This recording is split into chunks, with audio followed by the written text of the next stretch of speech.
Hello and welcome to the I Do Wedding Marketing Podcast. I'm your host, Nina Adio, a social media marketing expert specific to the wedding industry.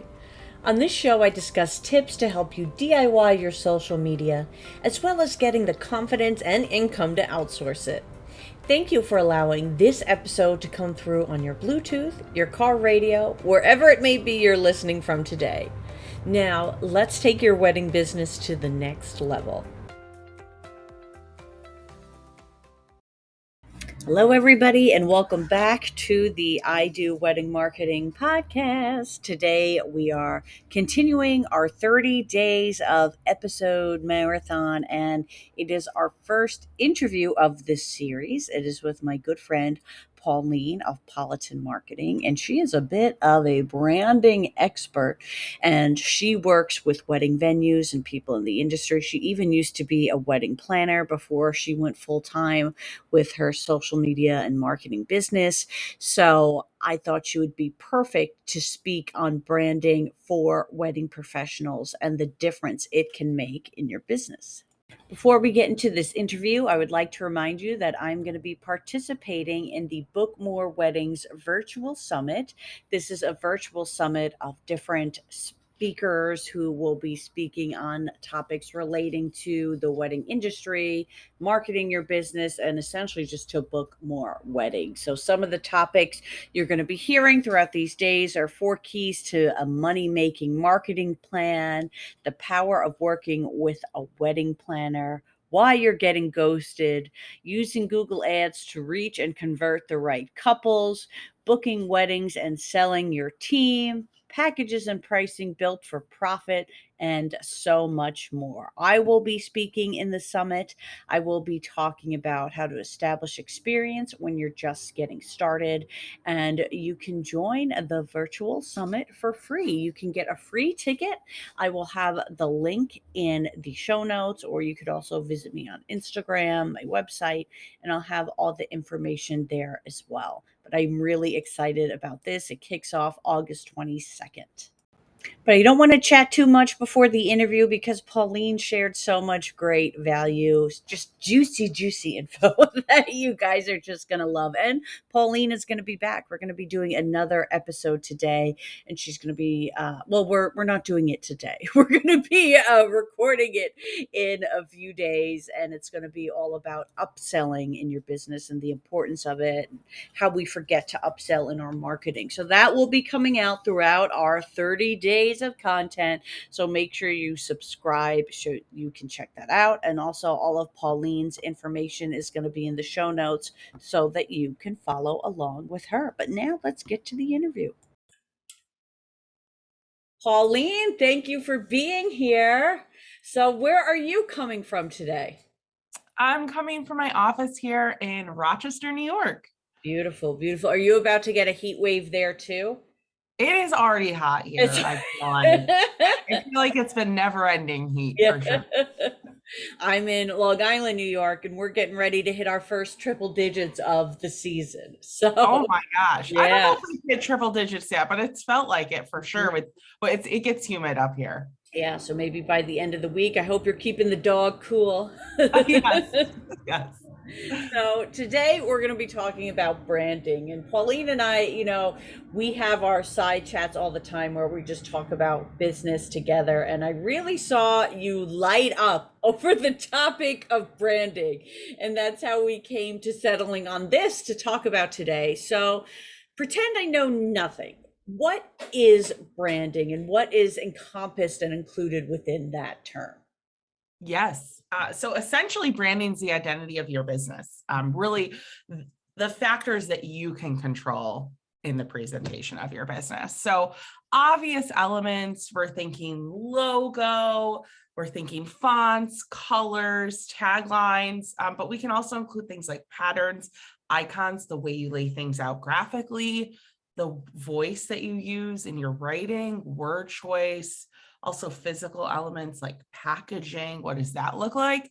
And if you're a very established brand, you may have elements such as like music or sounds that relate to your brand. Maybe it's the attire you wear, the vehicle you drive, how it's wrapped, basically all of those controllable factors of how your business is presented to the world. You know what this is reminding me of, Pauline? You know how so often people say to know your target customer down to the every detail, right? You want to Yes. know what they drive, what they do for a living, what their age is. It's almost like applying all of that to your business and creating that Correct. same model as who your business is, like you said, what their identity is and who they are as a person.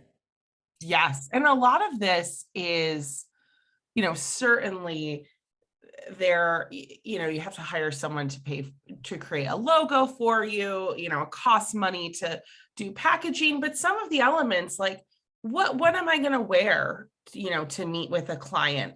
How am I going to speak? All those sort of things are really for you to think through in detail and determine what is the best way to go about that. And it doesn't cost you anything, really. So, to really know your business inside and out, take that time, like you said, like you would a client, is really important when it comes to branding. That actually makes me feel better because I kind of feel like I have no branding, but it's like, but when I meet with a client, I know exactly what I'm wearing to represent my business. It's not even necessarily what I wear every day, but it's elements of it, it's Yeah. so hearing that kind of makes me feel like, all right, maybe I've got some of this down. But why is it so important for wedding professionals to have this branding? And some wedding professionals, they have physical locations, some it's just online. So I don't know if that plays a part into how they approach their branding or why the branding is so important. I mean, I think whether you have a physical location or not, it's equally important. Obviously, there are things that you'll want to consider for each type of business. But certainly it's the identity of who your business is. And in determining what that identity is, you spoke about your audience, you're helping to funnel the right type of client to you, the type of client that your specific business wants. So thinking about how your branding would appeal to X user, are they going to be attracted to your business? Are they going to feel welcomed? Are they going to feel excited? Are they going to connect? And I think in the wedding industry specifically, it's such a personal event, probably like the most personal experience that you'll spend a lot of money on. So having that relationship is key, and the brand is sort of the entryway to identifying how that relationship is going to look. It gives them an opportunity to see at a moment's glance an idea of what this could be like working with you, without, taking years and years to get to know you for this intimate affair. Yeah, so would you say in a sense your branding is also a big part of your first impression? Exactly. That's no pressure. But it just says it's why it's important. And also I think once you have those branding components set, it offers such a guideline and everything else you're looking to do. When you're looking to get name tags, when you're looking to do a post, when you're looking to pick a color for a post. It's like if you don't even have to worry about picking a font because that will be part of your branding. And Correct. essentially I think you've done your branding right. If anybody could come on board and be able to fill in those blanks and know, okay, I'm posting for this brand, so I'm going to use this color and this font, and I'm going to converse in this way. 100%. And I think creating that brand can be daunting. But once that work is done, you don't have to recreate the wheel every time you do something. You are just following those guidelines and moving forward and able to focus on the important things, getting those tasks done, and working with your clients, working on the next project instead of constantly feeling overwhelmed by your marketing efforts. Mm-hmm, mm-hmm. And at what stage should someone look into branding? I know essentially we want to say right out the gate, but I want to stress, I guess, to everybody, because when you're just starting, sometimes you don't want to invest in more things right away. But do you feel they should do that and prioritize that? Is it something that could be reassessed later? Yes. So I think what you said is totally correct. To me, right out of the gate is so important, but I don't think you should be overwhelmed by dollar signs. Find easy ways that work within your budget at the time to create that brand. As I said earlier, some of these things surrounding what your brand is totally free for you to be able to do.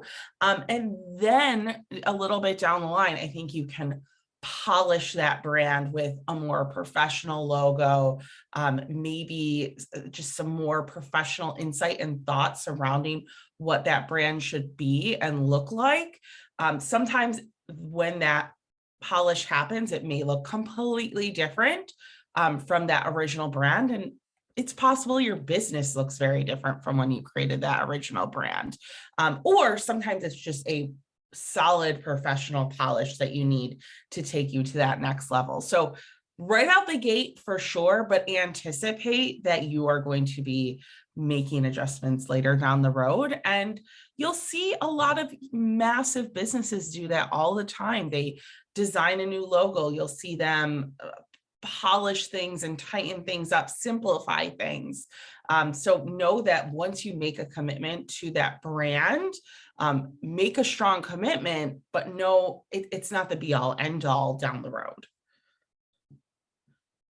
That's terrific because it's also making me think on episode 26, I did an interview with Krista Graham Events. I'm saying the number in case anyone wants to go back, but she talks about how she invested in branding early on, and it was a big part in her being able to really take off. When you start off with that polish, what's so important about it, firstly, to remember that it is an investment, meaning this is going to pay off in your bigger picture. And secondly, we're in the wedding industry, these are large price points we're talking about. So people are investing a lot of money and they want to see that they're working with somebody who's trustworthy, who's reputable, who's professional.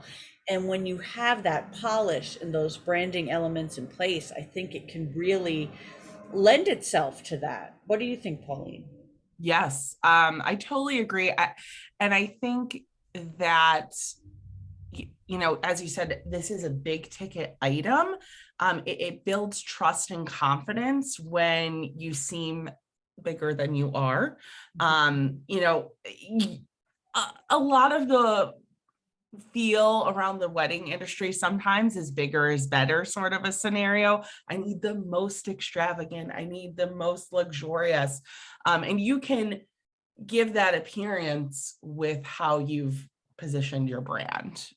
So it's definitely something to consider to make that investment. And I would encourage anyone who is able to do so.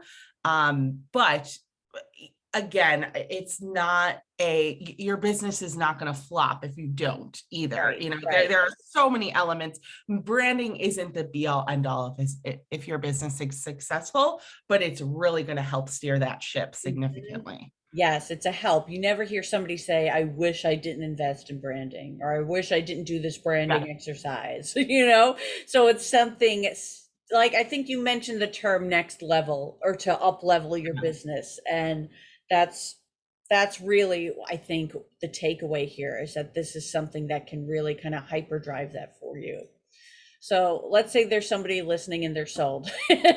What research can they start doing to make these aesthetic branding decisions?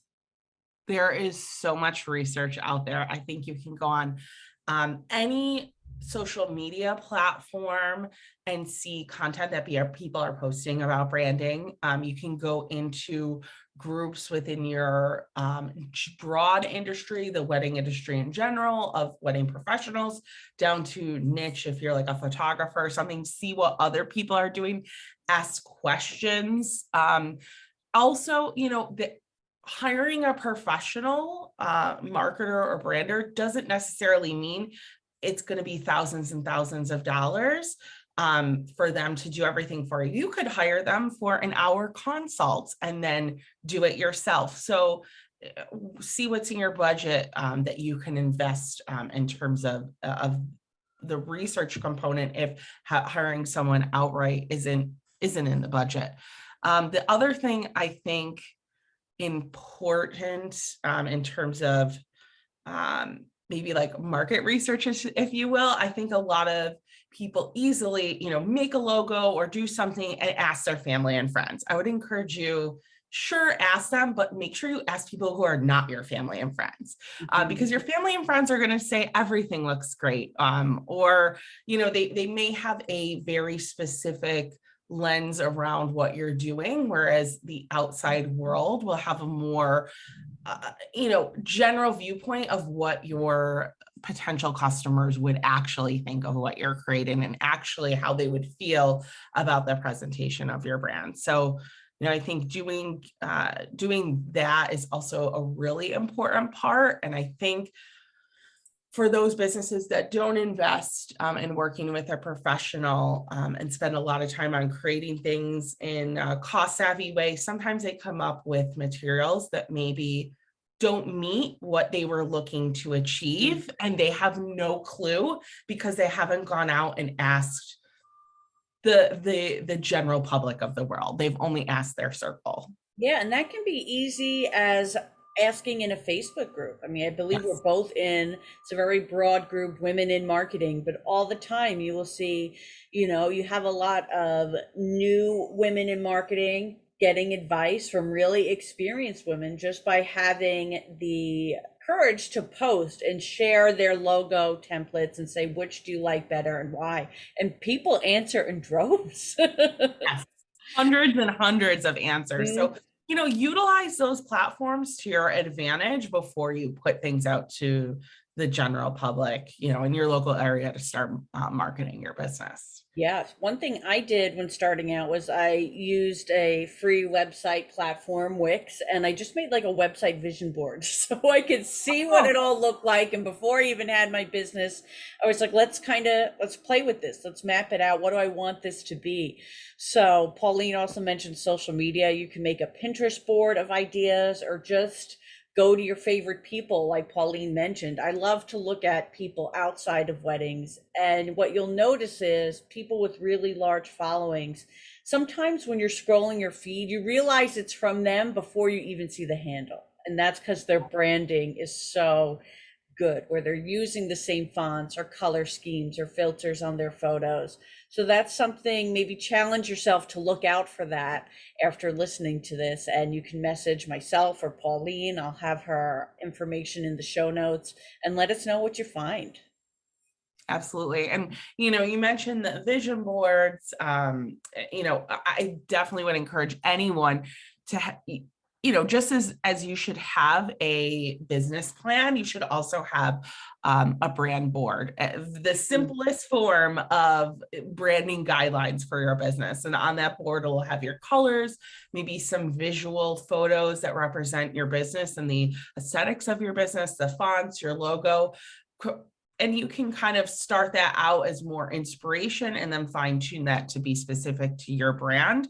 But that's something you can easily create on Canva. I used to use, before I knew graphic design, I used to use PowerPoint as my graphic design platform. So there's lots of resources out there that are user friendly for the everyday business person to be able to create visual graphics. And I would encourage you to create a brand board and just do a quick Google. You'll see what other brand boards look like.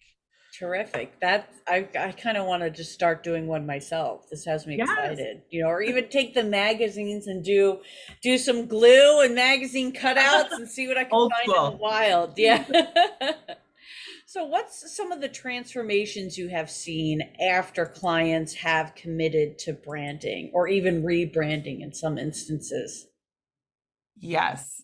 So I think it's first a general polish of the business. I think that polish has led to trust, excitement about the brand. Like, not only were people maybe like working with the brand before, but now they're excited to share they're working with that brand, and they feel like it's a luxury that they get to work or use that brand. So there's sort of this supercharged fan base that can come with, a great brand. I've also seen I've specifically worked with a business that maybe they have multiple elements to their business, and this can sometimes happen in the wedding industry. Maybe photographers have a commercial end of things and a wedding end of things. Other venues might have, offer a restaurant and then also be a wedding venue. So it's possible having separate brands for those separate entities may better attract the type of business that you want, because you really are marketing to two totally different groups of people. So that is something that I've seen work really well for businesses, especially in the wedding industry, when they also have clients outside of the wedding industry. Yes, and I've seen it can be as simple as just changing the color of what the restaurant logo is versus, the catering one. I know when I was working in-house for a group of venues, one of the things that was like my pet peeve going in is that people would just like type the name of the business, and it's like, we have a logo that says it and looks really good. And you wouldn't believe how just adding the logo into the header of your Word docs, of your Excel docs, or of even in your email signature just made things look really nice and kind of made people Yes. excited, saying, oh look, like this is a little next level. Like, and it was just to me something very simple, but to them was something they hadn't thought of before. But I think it kind of creates that teamwork, even having, people who are selling, having mugs with the logo on it and things like that, I think creates just a really kind of fun atmosphere. Yes. And, especially in the wedding industry, people are spending a lot of money. So having everything be thought through in terms of branding is so important. You're investing a lot in these people. You don't want the email sent from iPhone that has no name on the top, and it just, you want something that looks really polished and clean. If you're sending banquet event over, it shouldn't be made in Word. There should be a system in place where the content is branded, but also user friendly for staff to easily change it out for each event. So thinking through, those systems is, I think, really important in terms of making sure you're efficient, but also your brand is presented in the utmost, polished look it can, for all these people spending good money. Oh yeah, and this could be as simple as, I'm telling you, just putting the logo into the footer of every page, let's say in Word. And then when you save it as a PDF, it doesn't look like it's in Word anymore. It looks Yeah, just a little more in-house and fancier. So there's yeah, a lot of things you can do to leverage the branding once it's established. And I think that's what's really exciting about branding, even when sometimes I have to utilize stock photos. And by adding that logo to that stock photo, now it's theirs. Now it looks like it's part of their brand and their identity and not a stock image. yes, yep. But I will say, in the wedding industry, let's work together, because we have a lot of great photographers out there. Yes. We can get Yes. so many good pictures for you that are specific to your brand. Absolutely. And that's a big part of your identity too, of who you work with, and having vendors who are aligned with that same target customer. Correct. Absolutely. So, like, we spoke about where others can find inspiration, but where do you, as a professional, where do you go to look for inspiration when you're trying to take a business and brand them? What kind of research do you do? I love Pinterest, that's for sure. But at being a designer every day, but my eyes are just always opened by everything around me. I see branding everywhere, good and bad. And I also look at other just like design elements, maybe in fashion and interior design, and get inspired by those things as well. So I've always just been a creative person and really attracted to all things creative. So I just try to be really, I just am aware in general about the world around me, and am inspired by those things. Guys, you have no idea. Pauline is practicing what she preaches. Right? I can see her right now, and her nails match her headband, which have another color that match her chair, which matches the art on her wall, which matches her mug, which has the colors of both the nails and the headband and the stuff on her wall. So, like, she knows what she's talking about. That's too funny. I got my nails done yesterday. So I broke the cup out. Broke the headband out. I was like, I need to do a change. Hey, So. guys, it's not just the cup, it's the straw in the cup too. It's amazing. So this kind of leads into my next question, because let's say I'm the customer and I was meeting with you. I would really trust you with my branding because clearly you get it. You're showing me your branding just through this interaction now. So how would you say branding appears from the perspective of a customer? Um, I think in the wedding industry, it's definitely unique. I think the customer wants to see a brand that matches how they want their wedding to look. So I think you really need to identify the type of client that you want and what sort of general vibe they might be interested in for their day, and work on sort of meeting that appearance to your ideal customer. And to them, it'll appear as though you're sort of the right vibe, the right mood, the right style for their day.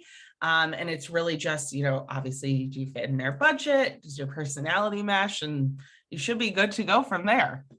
Yeah, it's kind of, I mean, the most generic example is, talking about Nike, but people purchase things that just have that Nike logo. And that's not, Yep. a hat with a Nike swoosh. I mean, that's not a sports team. That's not really an expression of anything else other than that brand, you Yes. know? And it makes me think I went to a showcase for a wedding venue where my cousin had gotten married, and she messaged me going, "Can you see if they have hats with the logo on it?" They ran out of them when I went for my showcase. And this was like years later, and she still wanted this hat. Oh my, Like people, when they invest in your brand, like they are committed, they yes. want it. They want to be a part of that. Absolutely. And when you have that brand and then you deliver an excellent experience on top of that, you have a customer for life. Unfortunately, I think in the wedding industry, some types of businesses don't have the opportunity to work with customers over and over again, but there are some that do, so definitely keep that in mind. But that the branding is really kind of that starting point to building that lifelong customer. Yeah, and I just kind of want to summarize of how the branding then goes into your website. It can go into your print materials. It goes into your digital materials. It goes into any swag or items you're handing out. It goes into your attire. I have to say, I did a branding shoot and I just picked an outfit that I felt good in. But then when I'm looking at the photos and putting them on my Instagram feed, I'm like, these aren't my colors. Like this is kind of now intrusive to my feed. So Yes. having those branding points, was there anything I left out of where your branding can be used and appear? No, I mean, long ago, I actually was in the wedding industry myself. And I was listening to a podcast with CC New York. I don't know if you're, yes, familiar with her. And she was talking about how she does her nails is part of her brand. And, it's so true. Like any visual elements, Mm, any even sensory elements, like when people walk into your office, is there a certain scent that it has? mm, Are they hearing something specific? Those are all elements to your brand that should be thought through. mhm. Terrific. So I have some rapid fire questions I'm going to ask you. So first, a brand or business with branding I love is Oh goodness. I know. It's You so could always bad with just keep with rapid fire. Disney. Yes, Disney, for sure. The best kinds of weddings have I think great vendors. there that was a good answer. Mine would have been like mashed potato bars. I love working with wedding professionals or just professionals who, Trust the experts. when I want to be in flow while working, I listen to. See, this changes every day. Mhm. But most recently, I have this house music playlist that I listen to on YouTube. Nice. I couldn't have done my business without. My computer. Yeah, there you go. That is Very true. literal. Yes, but true all the same. So now, Pauline, where can our audience find you and how can they work with you? Sure. So my website is politanmarketing.com. Doing marketing and branding. The shoe cobbler is not the best with their shoes. Uh, so I've recently been trying to start a series on TikTok and on my Instagram Reels. So you can Great. find me Politan Marketing in both of those places. Great, great. I'm gonna hit up that TikTok right away, Pauline. I didn't know you were on there. I Awesome. love it. I'm trying it out. We'll see how you'll like it. It's got some Disney flair to it. Ah, there we go. There we go. All right, Pauline, thanks so much. Thank you. All right, guys. So I told you you'd love Pauline, and I was not lying. That was really terrific. And if you want to follow along with Pauline, you can find her on Instagram at Politan Marketing. And I will also have that linked in the show notes below. But before we close out, I do want to remind you that the I Do Wedding Marketing podcast is brought to you by Your Real Wedding Photos Club by Carissa Cruzy Weddings. Carissa is somebody I really connect with and admire in the industry. We're actually going to be launching a workshop together soon, so be sure to stay tuned for that. But her Your Real Weddings Photos Club gives you 100 photos and 10 videos delivered to your inbox every month. So you are getting wedding specific photos that can be used for wedding professionals marketing. You know, it's going to be commercial, royalty free, that you can use these images, and you're getting 100 images every month and 10 photos every month. So that starts at an annual price of $347, which to me is like a no brainer price. Or you could go as low as doing it monthly for $37. So if you want to hear more about getting those wedding specific photos to your inbox, you can visit idoweddingmarketing.com/sponsors or look in the show notes. I will be back again tomorrow, guys, so be sure to check in. And don't forget, you can always contact me on Instagram at I Do Wedding Marketing. Or if you enjoyed this podcast, I would love if you would screenshot this episode and share it on Instagram so I can share it back into my feed. Or you can also leave us a review. Thanks, guys, and I will see you tomorrow.